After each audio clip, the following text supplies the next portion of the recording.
The British Empire once stretched across the globe, ruling over a quarter of the world's land and people. It was said that the sun never set on the British Empire. And yet, in less than a century, this vast imperial system collapsed. How could the most powerful empire in history unravel so quickly? Today, we explore the story of the British Empire's decline, a tale of wars, revolutions, economics, and the irresistible tide of history. Chapter 1. The Height of Empire. At its peak after the First World War, Britain controlled territories on every continent, from India to Africa, from Canada to Australia, from Hong Kong to the Caribbean. Britain projected unmatched naval power. The empire fueled the Industrial Revolution with raw materials, expanded trade networks, and spread English language and law. But beneath the glittering surface of empire lay cracks, growing nationalism, overstretched resources, and dependence on colonies for economic survival. The stage was set for decline. Chapter 2. The World Wars. Turning point. The First World War was both a victory and a disaster for Britain.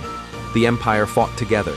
Indian, Canadian, Australian, and African soldiers spilled blood on European battlefields.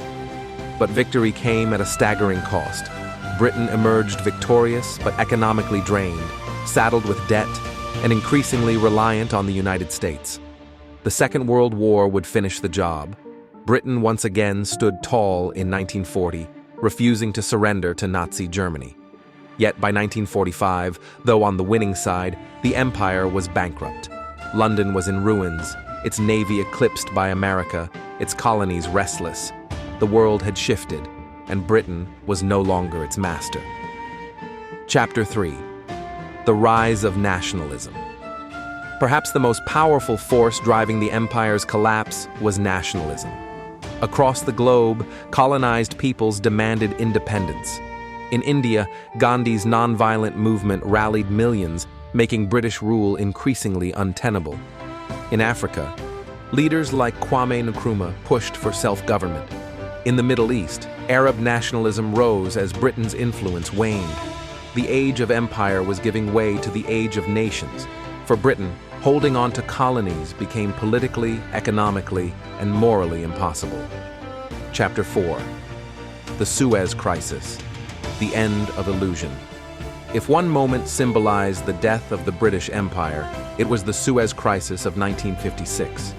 When Egypt's President Nasser nationalized the Suez Canal, Britain, along with France and Israel, launched a military invasion. But the world had changed. The United States and the Soviet Union pressured Britain to withdraw. Washington, not London, now dictated global affairs. Britain was humiliated, its claim to superpower status shattered. After Suez, the world understood the empire was finished. Chapter 5. Economic decline and shifting power empire had once made Britain rich, but by the mid-20th century, maintaining overseas territories was an economic burden. The global economy was shifting toward the United States, Japan, and later China. Britain's industries, once the world's engine, struggled against new competitors. Without economic dominance, military supremacy, or colonial loyalty, Britain could no longer sustain empire. Instead, it reinvented itself as a mid-sized power, tied to Europe and America rather than ruling the globe. Chapter 6. The Winds of Change.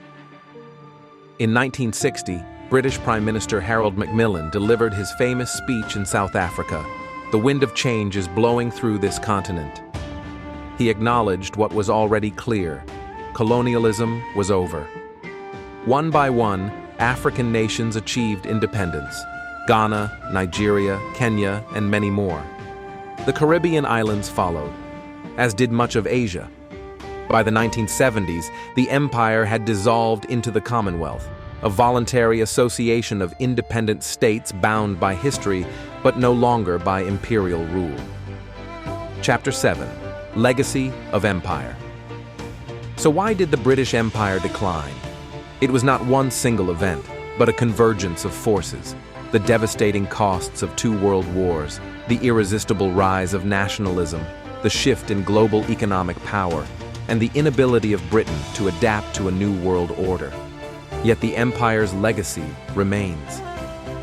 The English language became global. Parliamentary democracy spread worldwide. The legal, cultural, and political imprint of Britain can still be seen today, from India's constitution to global trade networks. But legacies also include darker shadows, colonial exploitation, cultural erasure, and borders drawn by empire that still spark conflict today. The British Empire was not eternal. Like Rome before it, it rose, peaked, and fell. But unlike Rome, Britain managed to transform decline into reinvention.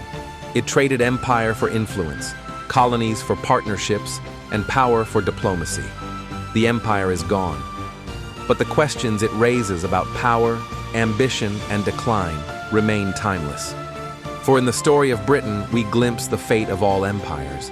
If you found this exploration insightful, give this video a like, share it with a friend, and subscribe to Timeless Questions channel for more deep dives into philosophy, history, and human nature.